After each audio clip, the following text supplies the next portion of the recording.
Boa noite, irmãos. Boa noite. Boa noite. Boa noite. Vamos nos colocar de pé, vamos celebrar o nome do nosso Senhor Jesus Cristo.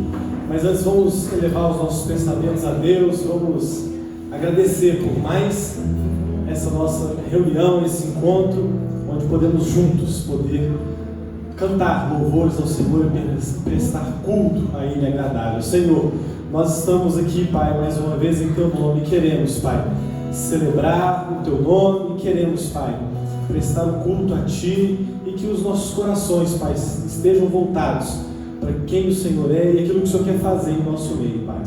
E queremos entregar a Ti um perfeito louvor, uma perfeita adoração, mesmo sabendo, Pai, das nossas limitações, mas nós estamos nessa noite contritos perante o Senhor, Pai. Pedimos que o Senhor receba-nos como ofertas vivas no Teu altar, Pai. Receba esse culto, é no nome de Jesus que entregamos tudo quanto formos fazer aqui. Amém.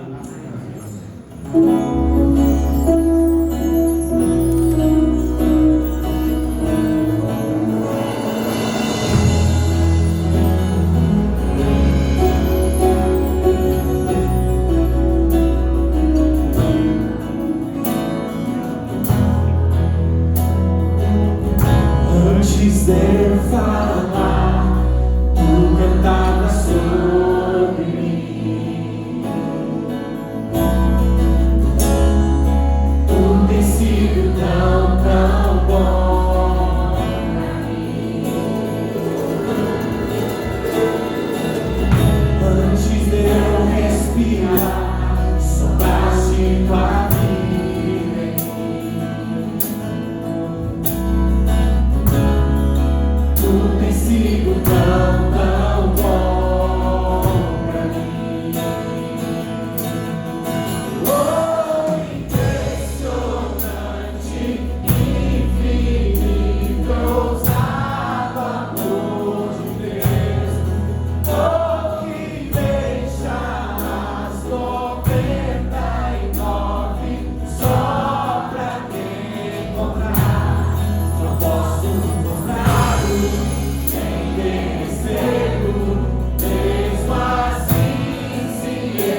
Neste momento, nós vamos receber a palavra do nosso Deus.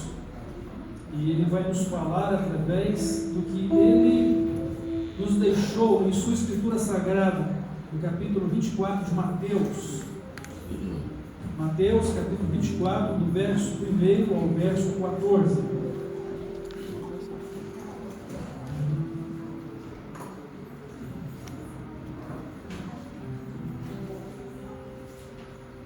Nesse texto nós vamos ouvir de Jesus a respeito da sua volta, da sua segunda vinda, pois em sua primeira vinda ele veio com o propósito de morrer em nosso lugar e ser o nosso Salvador como ele é.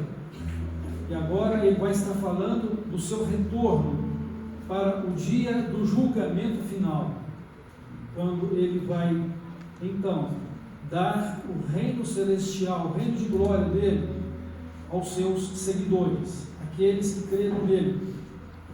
E nesse dia também ele vai destinar ao inferno, à condenação, aqueles que não creram, aqueles que o rejeitaram.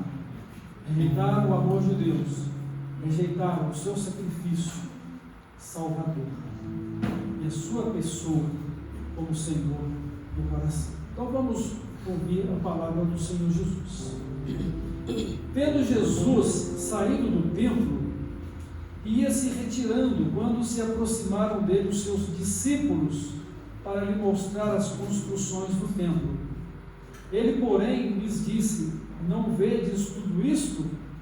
Em verdade vos digo que não ficará aqui pedra sobre pedra que não seja derribada. No Monte das Oliveiras achava-se Jesus assentado quando se aproximaram dele os discípulos, em particular, e lhe pediram: dize-nos quando sucederão estas coisas, e que sinal haverá da tua vinda e da consumação do século? E ele lhes respondeu: vede que ninguém vos engane, porque virão muitos em meu nome, dizendo: eu sou o Cristo, e enganarão muitos. E certamente ouvireis falar de guerras e rumores de guerras. Vede, não vos assusteis, porque é necessário assim acontecer, mas ainda não é o fim. Porquanto se levantará nação contra nação, reino contra reino, e haverá fomes e terremotos em vários lugares. Porém, tudo isto é o princípio das dores. Então sereis atribulados e vos matarão, sereis odiados de todas as nações por causa do meu nome. Nesse tempo, muitos hão de se escandalizar, trair e odiar uns aos outros. Levantar-se-ão muitos falsos profetas e enganarão muitos. E por se multiplicar a iniquidade, o amor se esfriará de quase todos. Aquele, porém, que perseverar até o fim, esse será salvo. E será pregado este evangelho do reino por todo o mundo, para testemunho a todas as nações. Então virá o fim. Deus abençoe a sua palavra, e que ela fale no nosso coração, e nós estejamos vivendo para Jesus, e aguardando a sua volta, e esperando receber dele a glória desse reino glorioso que ele estabeleceu conosco. Maravilhosa graça, graça de Deus sem par, como poder cantar, como é de começar, é a certeza, livre do bom firmeza, pela maravilhosa graça.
Seja o nome do nosso Senhor, amém, irmãos? Amém. Vamos continuar louvando, declarando que o nosso Deus, além de derramar sobre nós a sua maravilhosa graça, o seu amor para conosco, Ele é um Deus santo, digno de toda honra e de toda glória.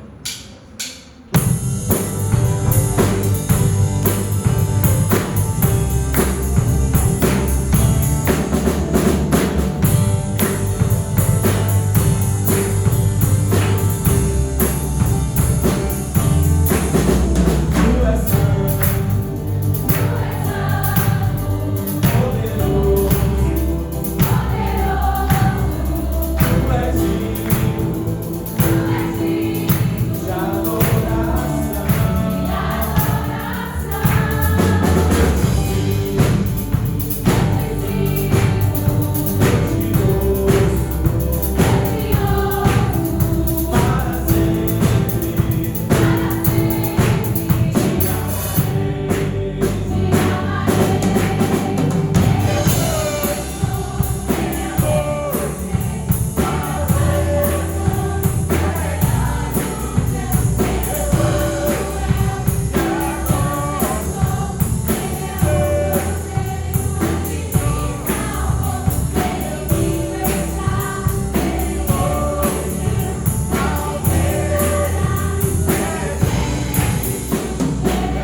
nossa vida por completo ao Senhor, Pai, sabendo que o Senhor é um Deus grande, um Deus que é santo, Pai, um Deus que se importa conosco, ao ponto de enviar o Teu único Filho para morrer por nós, Pai.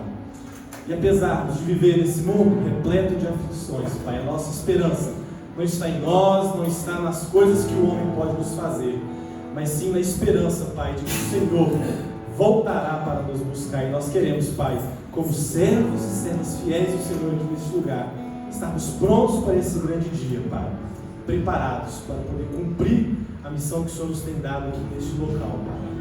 Te pedimos que o Senhor venha falar aos nossos corações, através da Tua palavra, que venha usar o Teu servo de maneira poderosa nesse instante. No nome de Jesus que oramos. Amém. Amém. Você pode se sentar.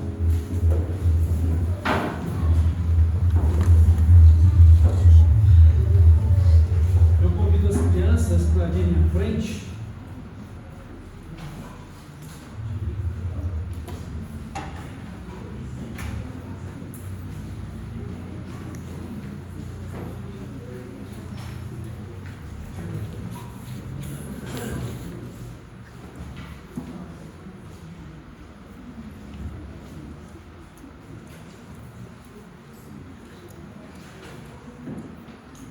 Nós vamos orar pelas crianças, pelo culto infantil e pela palavra que o Senhor tem reservado para nós nesta noite. Oremos.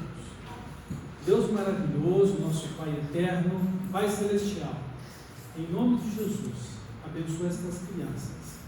Abençoa também o culto infantil. Abençoa, Pai, a Tua palavra que o Senhor tem reservado para nós nesta noite. Fala conosco.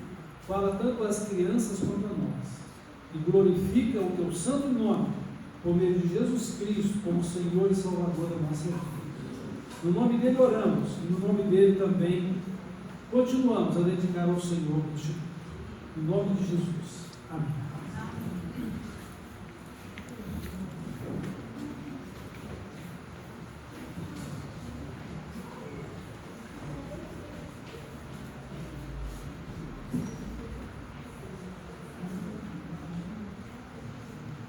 Irmãos, para o crente em Jesus Cristo,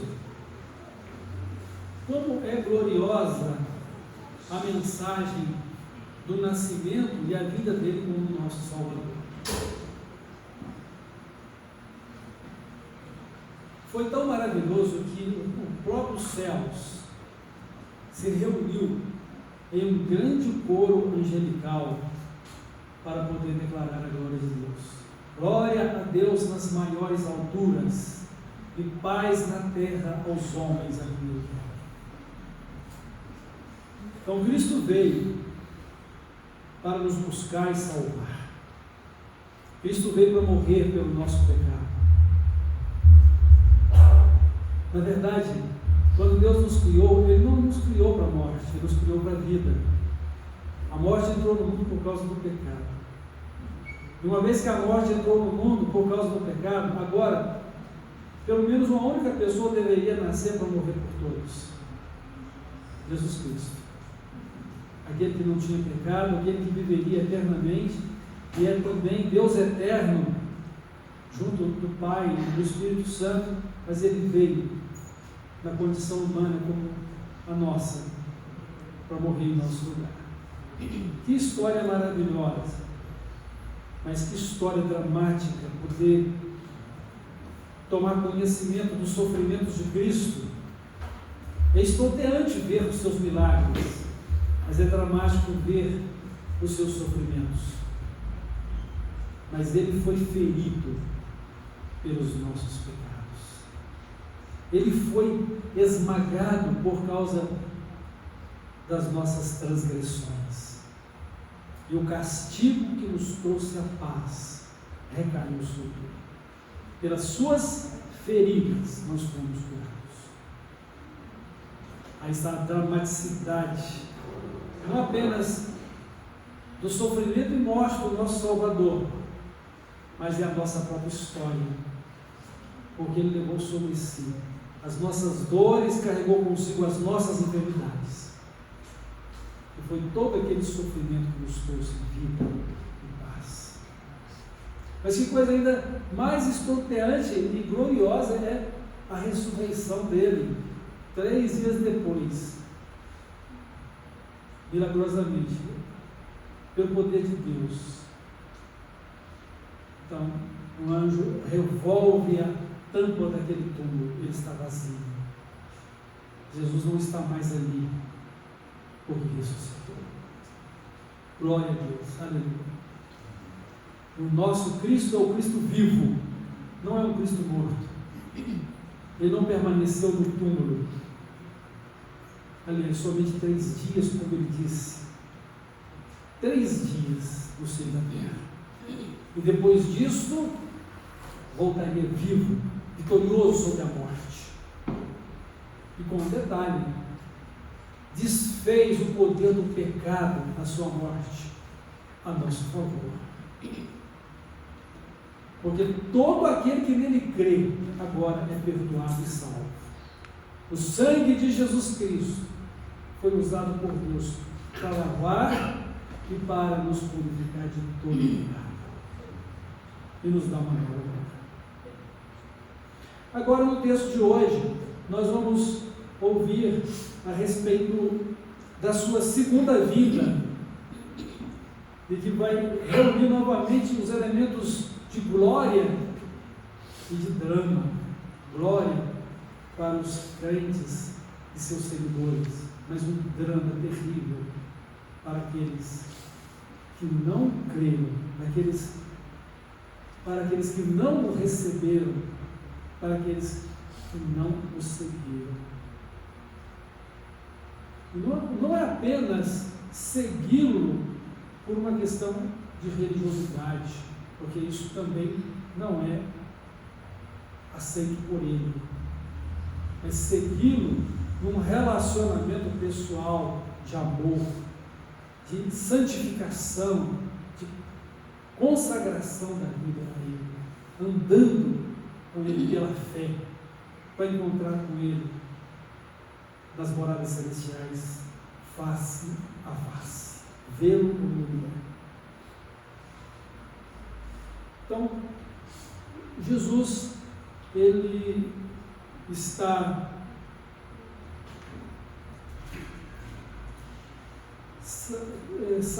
tendo Jesus saído do templo, ele está em Jerusalém, e os seus discípulos então foram lhe mostrar a imponência daquela construção. E aquele templo estava lindo, maravilhoso. Não era com toda a pompa e glória do templo que foi construído pelo rei Salomão, que tinha muito ouro, mas ele estava bem ornado, porque Herodes o havia ornado com ouro e com muitas coisas preciosas. Era um orgulho nacional, o templo do Deus de Israel. O segundo templo. E interessante que, quando ele era ainda tão simples, na época de Ageu, quando Neemias, quando eles retornaram do cativeiro, o povo chorou, porque lembraram da glória do tempo anterior, e eles estavam em uma construção simples. Diz: olha, a glória desse segundo templo será maior do que a do primeiro, exatamente porque Jesus entraria nele. Era a glória do Senhor da glória que estaria presente ali. Mas ele estava no mundo e o mundo não o conheceu. Ele veio para os que eram seus e os seus não o conheceram. Que triste, né? Mas a todos quantos o conheceram, mas todos quantos o receberam, ou os que creem no seu nome, ele lhes deu o direito de serem filhos de Deus. Mas o que tem Jesus a ver com aqueles que não creram? O que tem Jesus a ver com aqueles que o rejeitaram? Nada. Eles não têm parte com Jesus, porque não creem, não seguem. E depois, nesse dia da volta de Cristo, não poderão se justificar diante de Deus, serão indesculpáveis, porque o amor de Deus nos foi derramado na pessoa de Cristo, foi demonstrado na cruz, foi demonstrado na ressurreição de vitória sobre a morte, mas pelo sangue dele derramado na cruz, a vitória sobre o pecado. Mas eles não creram. Somente os que creram receberam o direito de serem filhos de Deus, como hoje você e eu que cremos também temos esse direito. Você que ainda não creu, mas se crê nesta noite, pode e haverá de receber o direito também de ser filho ou filha de Deus, porque é Jesus que promete e Jesus faz. Ele vai voltar, e quando ele voltar, então o mundo será julgado. Ele vai separar aqueles que são seus seguidores daqueles que não o seguiam. Ele vai dar o seu reino de glória àqueles que o seguiram, para que participem dele como seu povo. E ele estará com eles para sempre, onde não haverá mais morte, não haverá pecado, não haverá morte, não haverá pranto, não haverá dor, não haverá tristeza, porque tudo isso ficou no passado. Jesus diz: eis que eu faço novas todas as coisas. E essa é a fé que ele quer que eu e você tenhamos em nosso coração a respeito dele. Ele quer que eu e você o esperemos e estejamos prontos para nos encontrar com ele. Mas enquanto isso, ele quer que eu e você anuncie o nome dele, porque ainda há muitos que precisam conhecer a sua mensagem de salvação. Há muitos que precisam ter um encontro com ele para se arrependerem e se converterem a ele e serem perdoados dos seus pecados e possam receber dele o direito de serem filhos e filhas de Deus e poderem partilhar com ele do reino celestial. Então, eu e você precisamos esperar pela volta de Jesus, mas enquanto isso, anunciar que ele vai voltar. Os discípulos, eles queriam saber quais seriam os sinais, ou seja, que acontecimentos estariam ocorrendo quando Jesus estivesse para voltar. Jesus disse que quando isso estivesse para acontecer, que eles estivessem atentos para que não fossem enganados por alguém que quisesse se passar por ele. Porque ele disse: quando estiver para chegar o final, quando estiver para chegar os fins do tempo, ou o dia da minha volta, muitos vão dizer: eu sou Jesus, ou eu sou o Cristo. Não creiais. São falsos cristos. Qual que é a expectativa do crente em Jesus Cristo, do discípulo de Jesus Cristo? É que ele, ao voltar, ele voltará nas nuvens dos céus. Ele não vai voltar para poder dizer: eu sou o Cristo. Não. Quando ele voltar, todos nós que o seguimos teremos nossas mentes e a nossa atenção voltada para ele, porque o Espírito de Deus nos direcionará a olhar para o alto. Ele diz que ao som da última trombeta, no Apocalipse ele nos fala que serão tocadas 7 trombetas, e à medida que cada trombeta é tocada, os juízos de Deus estarão sendo realizados. Mas na última trombeta, então, aparecerá no céu o sinal do Filho do Homem, e todas as pessoas sobre a face da terra se lamentarão e verão aquele que foi crucificado e que são culpados pela morte dele.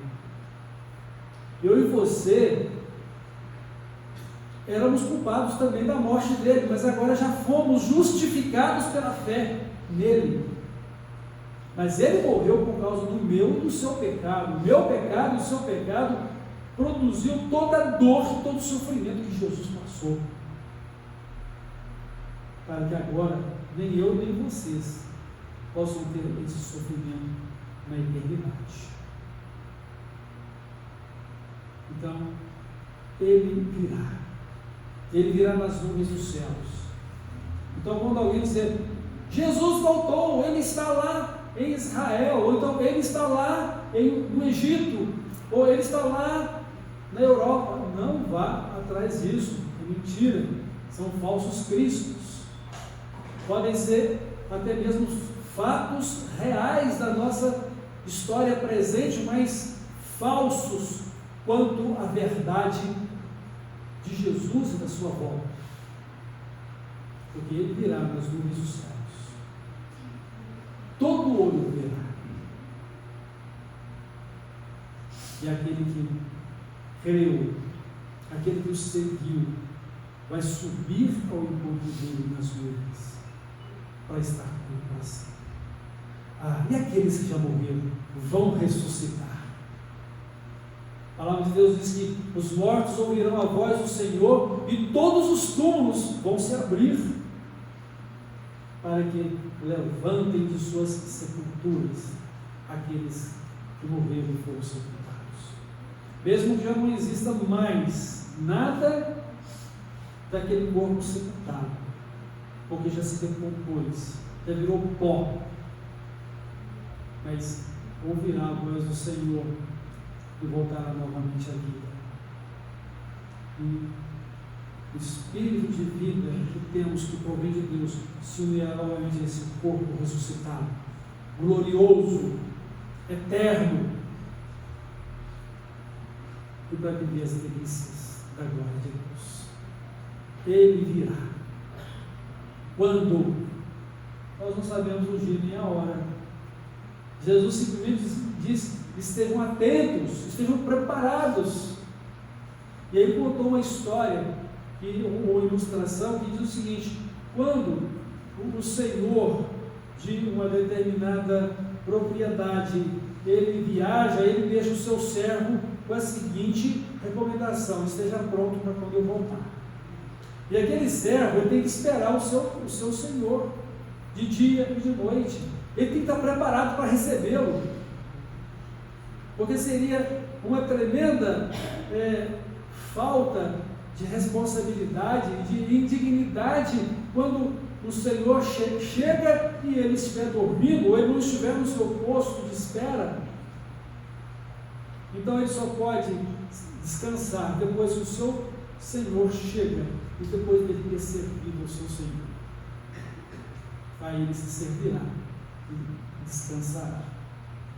Então, Jesus, ele também diz: o esperemos e anunciemos que ele vai voltar, e que esta mensagem ela alcança os corações de forma que as pessoas que ouvem de Jesus também creiam nele e o sigam como Salvador e Senhor.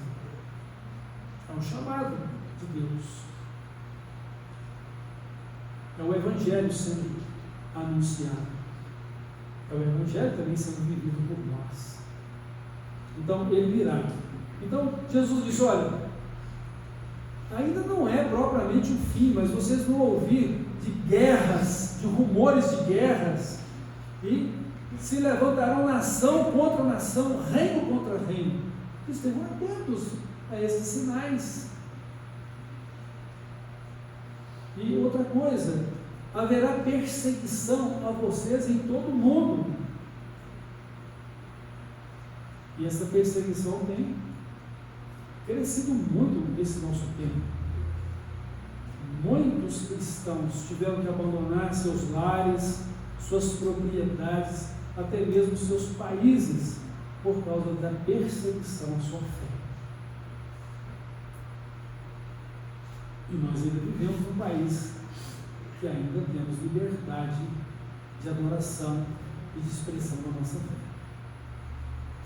Até quando? Não sabemos. Sabemos que o mistério do pecado continua crescendo e se multiplicando neste mundo. O que esperar deste mundo? Nada. Nós só temos que esperar de Deus, principalmente a volta de Cristo e o nosso encontro com Ele. Então, à medida que nós esperamos pela volta de Cristo e anunciamos esta volta, meus irmãos, nós precisamos viver o reino de Deus. Nós precisamos viver para o nosso Senhor e Salvador Jesus Cristo e sermos fiéis a Ele e não negarmos a nossa fé, não abandonarmos o Evangelho, mas também não é para sermos simplesmente frequentadores de igreja ou simplesmente praticar uma religião para a satisfação dos anseios da nossa alma. Precisamos ter vida com Deus, então ter comunhão com Deus, e para isso nós temos que cultivar esse relacionamento. Quando oramos, nós conversamos com Deus. Quando lemos a Bíblia, Deus está falando conosco. Então, com oração e com louvor, nós servimos o nosso Deus, nós andamos na presença dEle e nós aperfeiçoamos a nossa vida em santificação e justiça diante dEle, e retidão diante dEle. Porque Deus estará governando a nossa vida e a nossa vida estará sendo vivida em harmonia com a vontade de Deus. Quando Jesus disse: mas buscai primeiro o reino de Deus, a sua justiça, e as demais coisas vos serão acrescentadas, Jesus estava falando do reino de Deus como prioridade na nossa vida. Jesus estava falando do reino de Deus como o estilo de vida que nós temos agora na pessoa dele, porque nós somos cidadãos dos céus e não mais simplesmente cidadãos deste mundo. E no sentido espiritual, nós nem mais fazemos parte desse mundo, porque nós deixamos esse mundo para seguir o reino de Deus. Nós largamos o mundo espiritual do pecado para seguirmos agora o mundo espiritual da santidade e da salvação com Cristo, sendo conduzidos pelo Espírito Santo. E vamos viver de acordo com a palavra de Deus, a Bíblia Sagrada. Vamos ser conduzidos pelo Espírito Santo, que habita em nós como crentes e seguidores de Jesus. Então vamos viver diariamente para o reino de Deus. Sabe por quê? Porque ser crente é todo dia. Não é só crente, ser somente crente quando a gente se reúne como igreja. Não é ser crente somente quando você tem um problema para resolver, ou quando você tem uma decisão para tomar na sua vida e que você não sabe o que vai fazer. Deus não é Deus apenas de um momento específico da sua vida. Deus deve ser Deus em todo o tempo e de tudo que você é e da sua pessoa, o que você faz, o que você tem. Ele é o Senhor.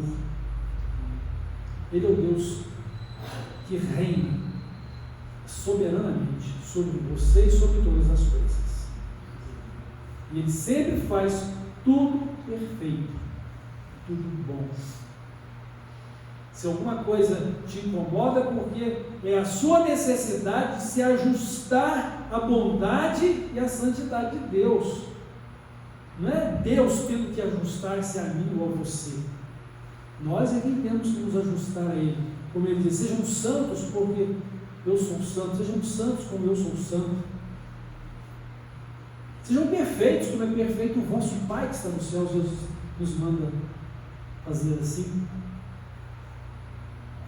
Então, ser crente é todo dia, viver pela fé e viver em obediência. Lembre-se que desobedecer a Deus é falta de amor, é falta de compromisso, é falta de responsabilidade com a vontade de Deus, mas é falta de amor. Uma vez que Jesus nos disse: se me amardes, guardareis os meus mandamentos. Então, às vezes a gente pergunta para uma criança: até quanto você ama o papai ou a mamãe? Né? Do tamanho do céu, né? Às vezes é isso. Ou abre os braços desse tamanho, seja infinitamente, né?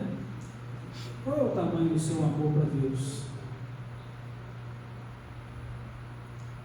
A palavra de Deus diz assim: seja fiel até a morte. Não até morrer, não, seja fiel até mesmo pagando com a sua própria vida. Jesus disse que aquele que quiser salvar a sua vida vai perdê-la, mas aquele que perder a sua vida por amor a Ele vai ganhar a vida eterna, a salvação. Então, ele está falando aqui, nos últimos tempos, muitos vão trair-se uns aos outros, muitos vão entregar uns aos outros para a prisão, né?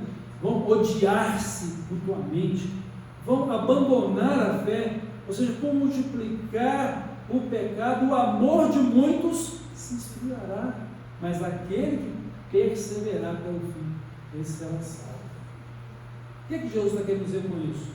Que aquele que creu de verdade, ele paga o preço com a sua própria vida para permanecer fiel a Ele, para poder viver o reino de Deus, viver a fé, viver em obediência por amor. Porque tudo que importa é glorificar a Deus. Sabe por quê? Porque a nossa glória depende da glória que dedicamos a Deus. Deus não vai ser mais glorioso por isso, não. Ele continua sendo perfeitamente glorioso, mas eu e você precisamos glorificar a Deus, porque precisamos fazer parte desta glória e precisamos vivê-lo para que glorifiquemos a Ele. Nossa felicidade depende de vivermos para a glória de Deus. Jesus vai voltar. Já pensou que pode ser na nossa geração? Não temos dia e hora marcados, mas Ele pode voltar no nosso tempo. E você está preparado ou preparada para encontrar com Ele? Certamente que sim, se você é crente e é seguidor ou seguidora de Jesus. Certamente que sim, porque Ele é fiel para cumprir a promessa dele, de salvar e de guardar você até o dia final. Se você não tiver crido, em vão. Se a sua fé é verdadeira e é real. Se você tem um relacionamento com Deus, não de mera religiosidade, porque eu sempre destaco, religiosidade não vai salvar ninguém. É Cristo e o seu viver em nós como Salvador e Senhor. Mas nós precisamos cultivar isso. Então, ser crente é todo dia. Viver para o Senhor Jesus é sermos governados por Ele e dar a primazia ou a prioridade a Ele sobre a nossa vida. Porque para mim, o viver é Cristo. Já para mim, o viver é para Jesus. E a vida que eu estou vivendo aqui é para Jesus. É na sua graça, é no seu poder, é na sua misericórdia, é sob o seu cuidado. E Ele guarda a minha vida até o dia final. E o próprio Jesus disse que eu conheço as minhas ovelhas. Elas me conhecem, elas ouvem a minha voz, elas me seguem. Nenhuma delas vão se perder, porque eu lhes dou a vida eterna. O Pai que mas deu é maior do que todos, ninguém pode tirar elas da mão do meu Pai. E tem uma coisa, eu e o Pai somos um só. Ninguém pode tirá-las de mim. São minhas ovelhas. Você tem essa convicção de que você é de Jesus e você não abre mão disso? Você tem certeza da salvação porque Jesus vive e reina no seu coração? Você sabe que a volta de Jesus é o seu encontro com Ele para a glória celestial, a glória eterna? Você tem essa convicção? Ou se você morrer antes de Jesus voltar, você estará indo ao encontro dele para aguardar junto dele no paraíso esse dia de retorno dele?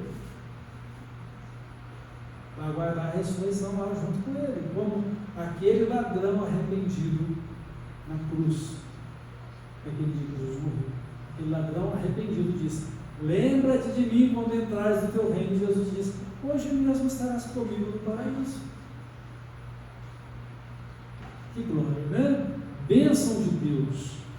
E assim, irmãos, nós vamos diariamente viver o reino de Deus como o reino de Deus na nossa vida, esperando a volta de Cristo e anunciando a sua volta, até que Ele volte ou vamos ao seu encontro e voltemos juntamente com Ele, para receber de volta o nosso corpo pela ressurreição e os que estiverem vivos serem transformados pelo arrebatamento, para ter o mesmo corpo de glória dos ressuscitados.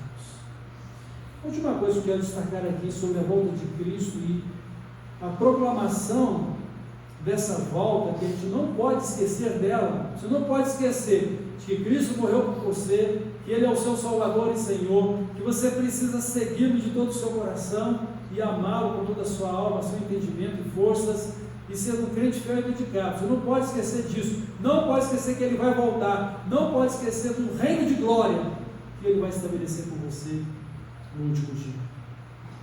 Não esqueça isso.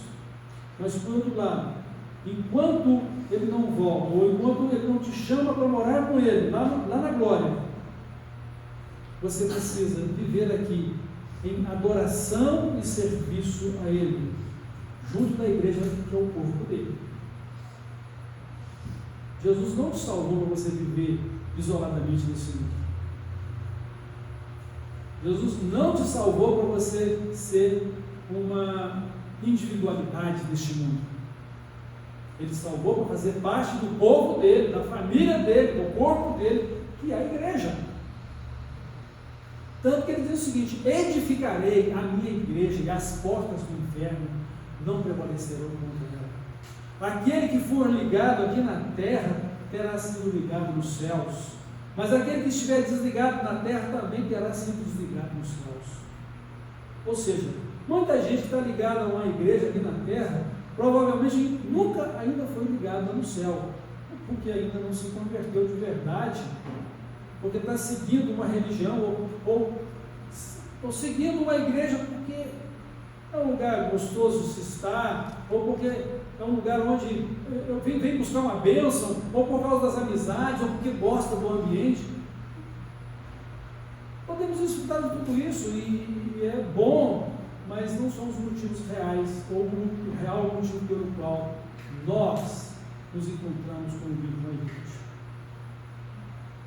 Eu me encontro como membro desta igreja por causa de Cristo, por ser parte do corpo de Cristo. Estou ligado ao corpo para estar ligado a Ele como cabeça da minha vida, ou como cabeça da minha pessoa, como um membro do corpo, porque cada membro do corpo tem que fazer o que a cabeça deseja, é Cristo, é o comando central. Então, junto da igreja, eu vou estar adorando e servindo a Deus. Mas não quer dizer que vou fazer isso somente me reunindo como igreja. Como membro da igreja, tudo que diz respeito a ela vai transparecer pela minha vida, porque eu estou ligado à igreja por meio de Cristo, e porque Cristo está em mim, a vida dele está em mim, eu tenho a mesma vida do corpo, que é a vida dele para a vida de todos que creem, que seguem, que servem, que adoram. Então a mesma vida de Cristo está em mim, a mesma vida de Cristo deve estar em cada um de vocês, como membro desse corpo, que é a igreja de Cristo. Mas precisamos estar juntos. Então Deus nos salvou e nos colocou como membros da igreja, membros do seu corpo, para que vivamos por meio dele, para que tenhamos a vida dele, para que tenhamos santidade com ele, a retidão de vida com ele, as mesmas obras dele, o mesmo caráter dele, a mesma eternidade com ele, a mesma glória dele. E ele virá para buscar a igreja. Ele não vem buscar pessoas individualmente, ele vem buscar a igreja. Então, se você achar, eu posso ser crente na minha casa, vai ficar de fora. Porque isso não é a fé do Evangelho, não é o ensino de Cristo. Você não é a verdade em si mesmo. A verdade é Cristo, a verdade é a palavra de Deus, o padrão pelo qual devemos viver e o padrão pelo qual seremos julgados. É a palavra de Deus, é a vontade de Cristo. Se você crê, você vai viver a vontade de Cristo. Se você não crê, ou se você crê da maneira que você quiser crer, você não vai viver aquilo que Deus espera de você, ele vai ficar fora, porque somente quem faz a vontade do Pai que vai poder morar com ele no céu. Pense nisso, reflita sobre o seu conteúdo de fé que você está vivendo aqui, e qual é o seu relacionamento com Cristo, qual é o seu relacionamento com a igreja do povo dele, como você está adorando e servindo a Deus neste mundo. Nós somos chamados do mundo para ser a igreja de Cristo. Esse é o significado da palavra igreja, eclésia ou eclésia, chamados de fora para dentro. Nós somos chamados do mundo para dentro do reino de Deus. Ele nos tirou do poder das trevas, do pecado, do mal. Ele nos tirou do reino tenebroso de Satanás e nos transportou para o reino do seu Filho amado, que é Cristo, para que Cristo viva e reine em nosso coração. Para a glória dele, a glória do Pai, e a glória do Espírito Santo também que habita em nós. Então, adorar e servir a Deus, meus irmãos, deve ser a principal razão da nossa existência. A palavra de Deus diz o seguinte: nós somos sacrifício vivo, santo e agradável a Deus. Se assim consagrarmos a Ele nosso corpo e nosso espírito em adoração e serviço, pela fé em Cristo, em conformidade com a palavra dEle, com a vontade dEle, fortificando-nos na graça que é em Cristo Jesus, e não nos tornando semelhantes a este mundo, mas nos tornando semelhantes a Cristo, que é o modelo da pessoa celestial que cada um de nós devemos ser. Então,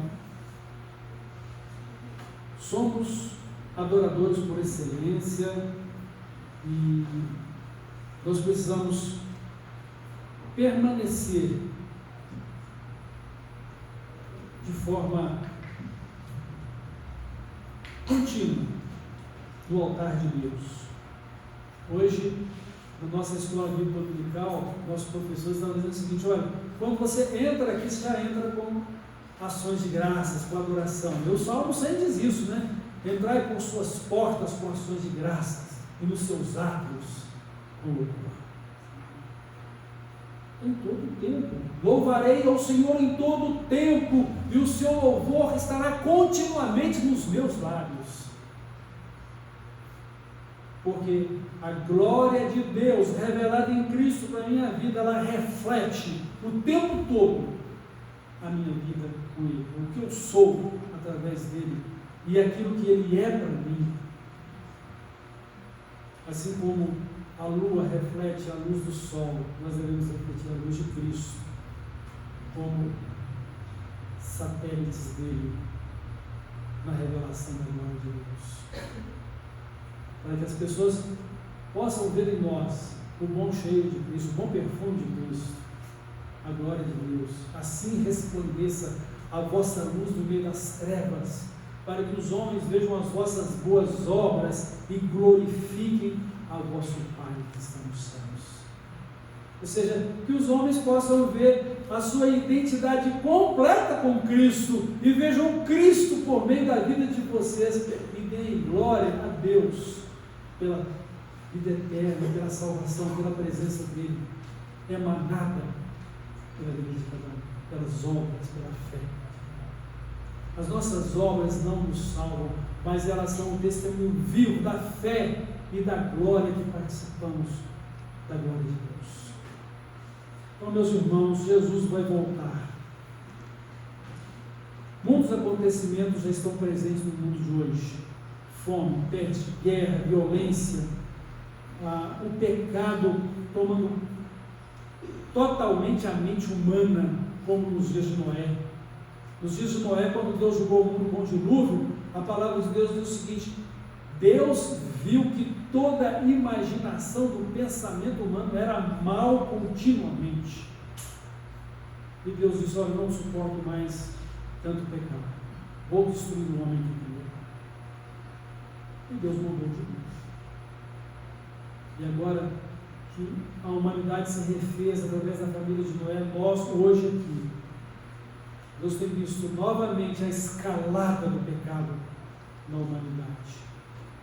E isso não pode estar comigo com você, porque se Cristo está comigo e está com você, então precisamos viver uma vida de santidade e retidão com Ele, precisamos viver uma vida de salvação nele. O propósito de Deus, glorioso de Deus, é que eu e você nos tornemos semelhantes a Cristo, a pessoa celestial que devemos ser no dia da eternidade. Mas o mundo irá de mal a pior. O aumento do pecado, o esfriamento do amor, a falta de fé, o abandono da própria fé. Muitos que vão estar no nosso meio vão passar por aqui, mas sem compromisso com Cristo, pela compreensão errada do Evangelho, porque aprenderam errado, líderes que ensinaram errado, falsos profetas, e porque querem ou queriam impor um tipo de cristianismo que não é o de Cristo, um tipo de vida cristã que não é de Cristo, e que vão se perder por causa disso. Que tenhamos plena consciência e convicção de fé de que Jesus vive e reina em nosso coração. Nós o conhecemos, sabemos quem Ele é. Eu sei em quem tenho crido e estou certo que é poderoso para guardar-me até o dia final, para guardar o meu tesouro até o dia final. Essa foi a oração de Jesus: guarda-nos do teu nome para mim mesmo. E o Pai hoje está fazendo isso comigo, com você, que cremos e que estamos seguindo a Cristo, uma vez que sinceramente e verdadeiramente somos crentes e seguidores de Jesus. Fazemos parte de uma igreja? Sim, amém. Ela é importante, sim, é especial, sim. Por quê? Porque ela é o corpo de Cristo, ela é a família de Cristo, a família de Deus. Eu faço parte dela, porque Jesus me salvou. Deus salvou você. Agora, se tiver alguém aqui que ainda não tem certeza dessa salvação, sabe que Cristo vai voltar, mas não sabe se ainda vai para o céu, você precisa resolver isso na sua vida. Sabe por quê? Porque Deus te dá essa prerrogativa de saber da sua salvação. O Espírito Santo testifica com o seu Espírito que você é filho de Deus, ou filha de Deus.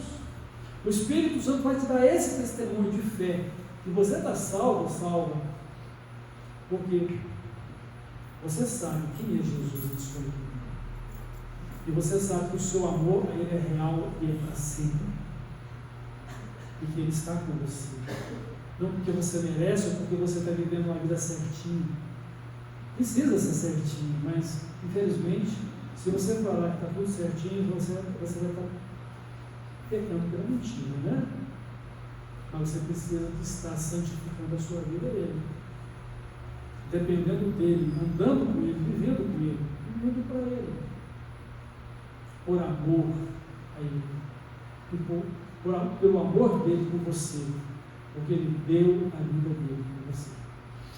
Então, olha, quando Jesus veio a primeira vez, Ele veio para buscar e salvar o que estava perdido.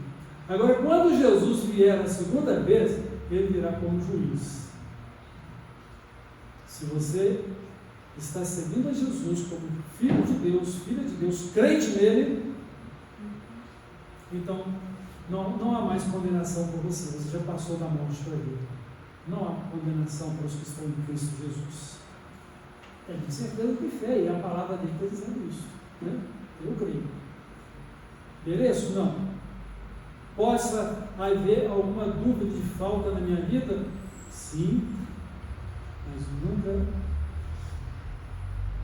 negar o fato de que Jesus é meu Senhor, meu Salvador, e eu amo, e eu luto contra o pecado, eu me santifico a Ele, eu espero por Ele, eu anuncio a sua volta, e eu estou junto da sua igreja, vivendo para adorá-lo e para servir. Pense nisso, e que a graça de Deus envolva seu coração, envolva sua mente, envolva sua vida, e você seja um crente fiel, uma crente fiel, um homem ou uma mulher, segundo o coração de Deus. Amém? Vamos orar então, e vamos encerrar a nossa pregação desta noite.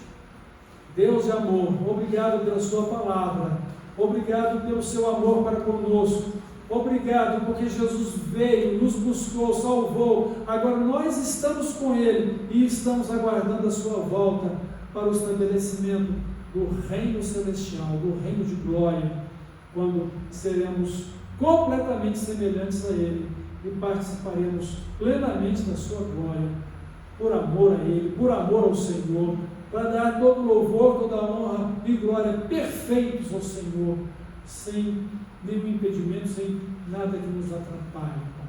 Nós te amamos, obrigado por tudo, e guarda-nos em nossa fé, guarda a nossa fidelidade também, Senhor, nos ajuda a viver segundo a tua vontade, e estarmos preparados para o nosso encontro com Jesus, seja pela sua volta, como Ele falou aqui nesse texto da sua palavra, as Sagradas Escrituras, ou quando nos chamar para nos encontrar com Ele, se assim for antes da sua volta.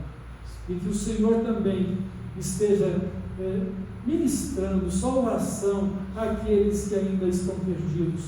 Conduza-os a Jesus para que eles se arrependam, se convertam e sejam salvos, e recebam também o direito de serem filhos do Senhor.